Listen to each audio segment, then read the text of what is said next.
nanjo de izay alona efa oampo na oram-baratra hitrao na alahelo anatiko ao izay aloha loatreantsika namaro aza ireo nanakatsakana miatsika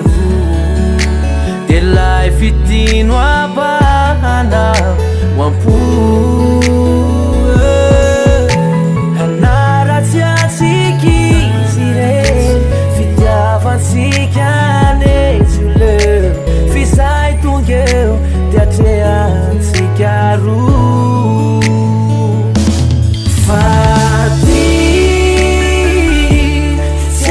kitsun haratrany fo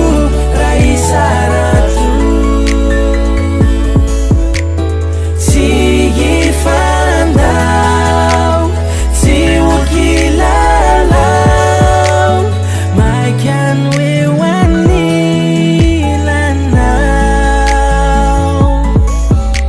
ny tiako tsapanao mitoetrampoko